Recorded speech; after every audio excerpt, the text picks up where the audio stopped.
देखिए, इसमें कई दिक्कतें सामने आ रही हैं। जो ये पोर्टल सरकार है, सबको पता है ये पोर्टल सरकार, इनका पोर्टल ही बंद है। सर्वर डाउन है, पोर्टल बंद है।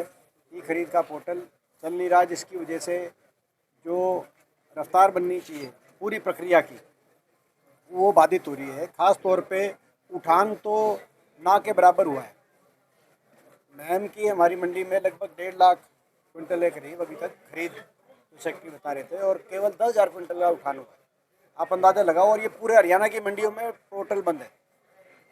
तो अगर ये स्थिति रहेगी तो अगले शायद 24 घंटे में अपनी जो मंडी है ये फुल हो जाएगी। और अगर ऐसा हुआ, मंडी हटी, तो आप समझ सकते हैं किसान का कितना नुकसान होगा। अगर बारिश होगी या कुछ ऐसी चीज़ होगी ओपन में, कितना नुकसान हो जाएगा।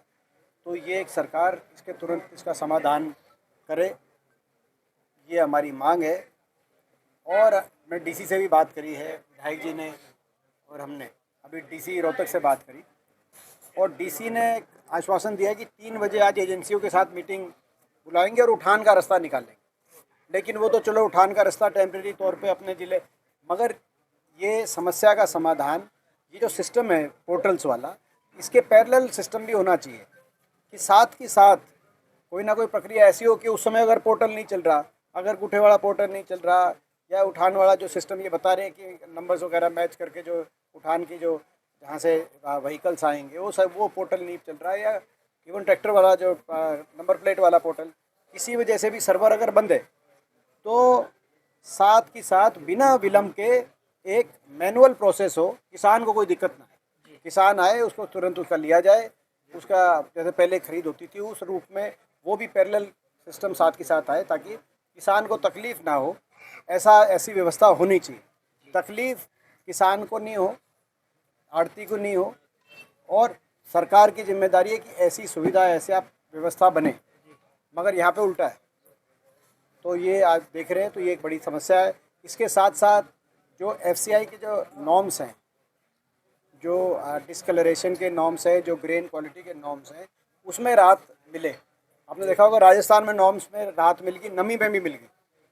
नमी के भी हम मांग करते हैं कि नमी के भी नॉर्म्स इंक्रीज़ हों, और नमी को लेकर भी कहीं खरीद में कोई वो ना हो कि भाई 12% और इसको बढ़ाया जाए, और जो राजस्थान की में बढ़ा दिए गए तो वो हरियाणा में बढ़ाया जाए, और जो इनके जो ग्रेन के नॉर्म्स है उसमें भी रिलैक्सेशन मिले, ताकि इसको लेकर कोई भी तकलीफ़ का सामना किसान को ना करना पड़े। किसान की इसमें कोई गलती नहीं होती। तो ये हमारी मांगे हैं। और आपकी मंडी का दौरा किया सर, क्या कहना है सर? देखिए, सरकार की जो नीयत है, इतने कठिन सरकार खरीद की प्रक्रिया बना देती है कि उससे ये पता चलता है किसान विरोधी सरकार की नीयत है। ये शुरू से रही है, जब से सरकार आई है। 750 किसान की जान की बलि लेने वाली सरकार है। और सरकार को मैं याद दिला दूं, 750 किसानों ने अपनी जान की कुर्बानी दी, तो ये मंडी और ये एमएसपी और ये समर्थन मूल्य बचा, खरीद का सिस्टम बचा। ना तो यहाँ पे अभी ये मंडी नहीं होती, यहाँ पे तो अभी अदानी का बाजार होता।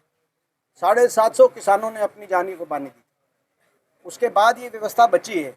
अब इस व्यवस्था को सरकार मगर बैकडोर से वही सिस्टम लाने की कोशिश कर रही है कि भाई किसी तरीके से, नियत यही है कि कम से कम खरीद हो, किसान का नुकसान हो, किसान को जो उसकी पूरी उपज है जितना मिलना चाहिए उतना ना दे, उसमें कहीं ना कहीं कटौती हो।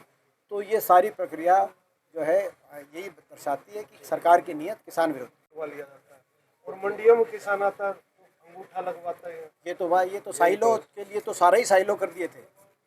ये तो सरकार ने साइलो यहाँ ही कर दिए थे। आपको याद होगा जो 3 कानून थे वो यही थे।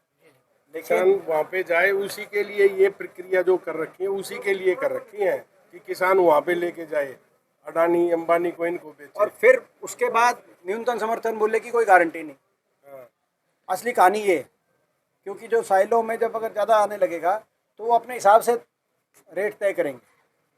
वो न्यूनतम समर्थन मूल्य का जो आज हम देश की सरकार पर दबाव बनाकर उसको घोषित कराता है किसान, वो सारा सिस्टम तो आज उसी को बचाने की भी लड़ाई है। मगर व्यवस्था मंडी में खरीद की अच्छे से करी जाए, ये हमारी मांग है।